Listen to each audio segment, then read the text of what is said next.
The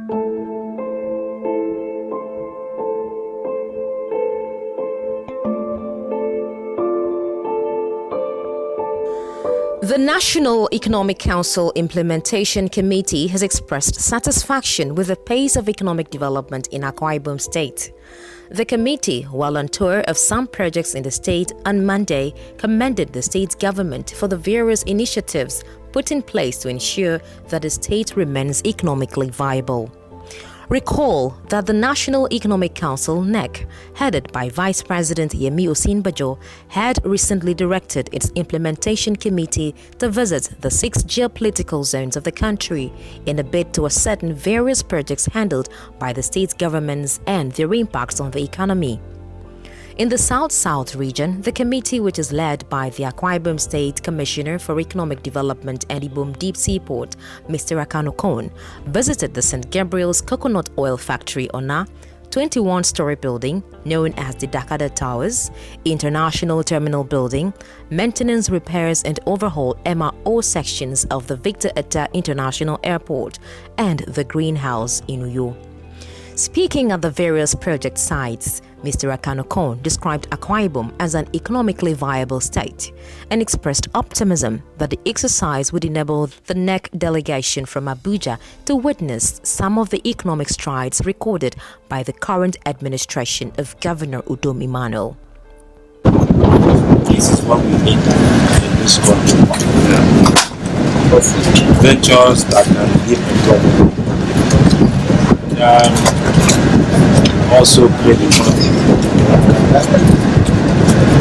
We believe this project, our revenue base will be diversified.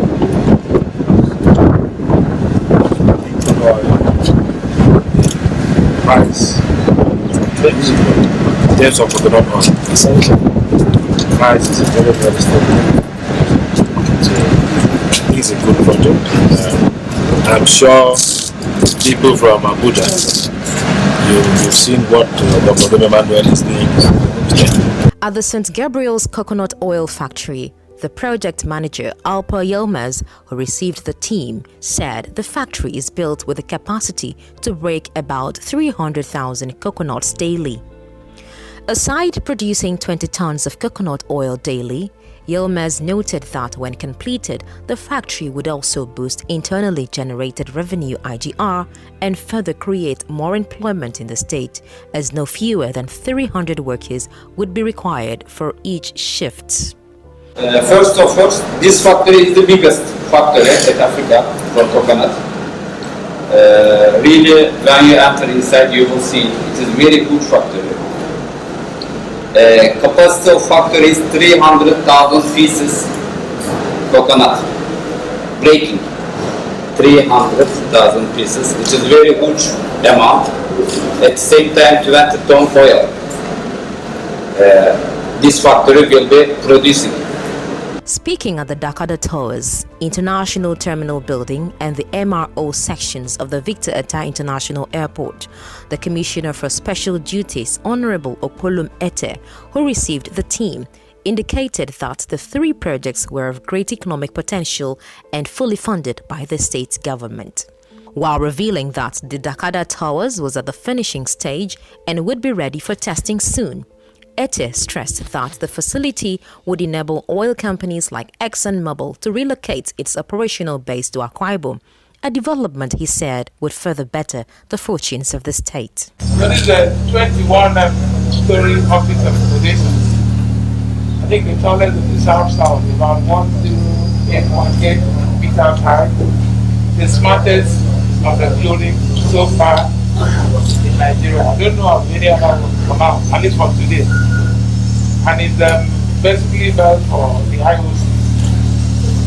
For the IOCs, they always complain, not just accommodation, the security.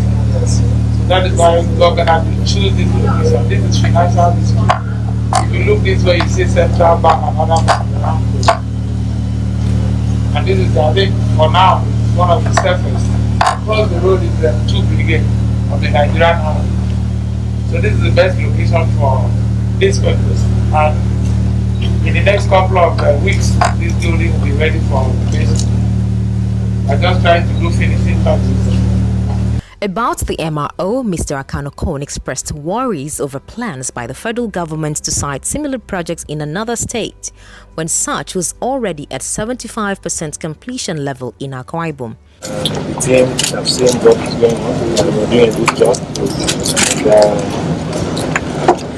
It's a good project for Nigeria. This is a national asset, not a local environment. I'm quite sure that we will capture it at the board, and maybe this will be the reason why federal government will support state government who are focused on bringing projects of this nature. Thank you.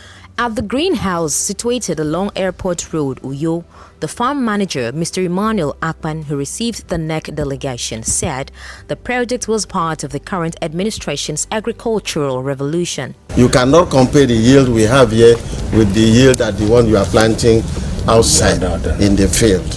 So it gives you double yield, the taste is good, and it can last. The durability is there for the product. So like today in this greenhouse we harvested about 53 baskets, and that is the first harvest.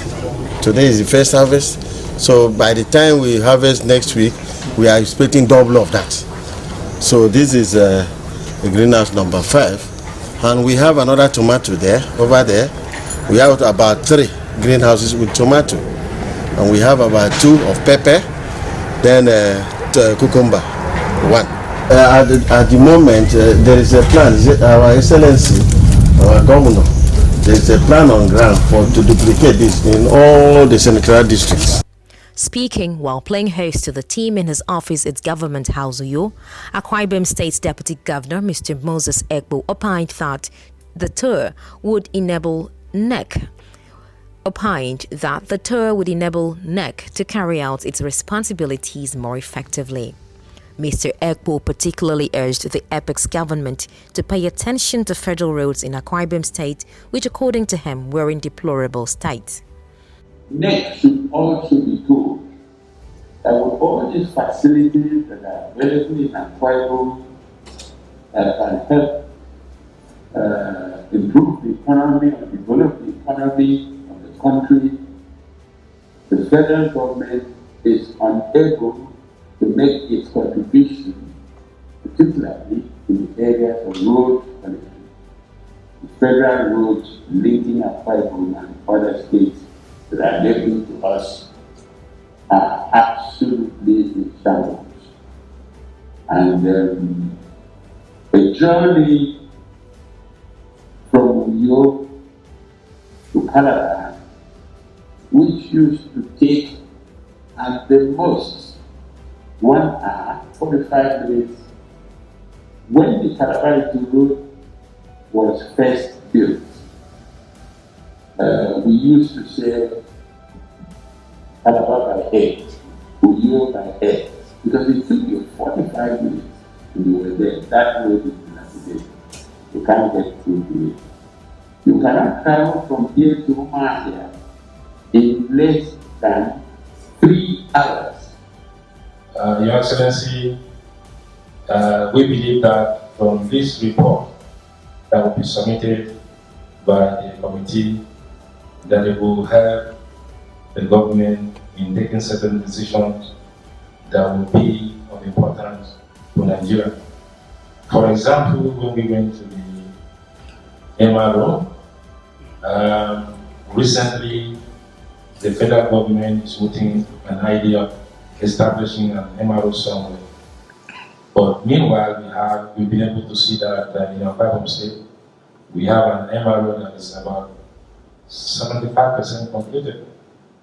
And we believe that by the time we submit our report, we will recommend that it is much cheaper, given the situation that we find ourselves today, where financial resources has reduced.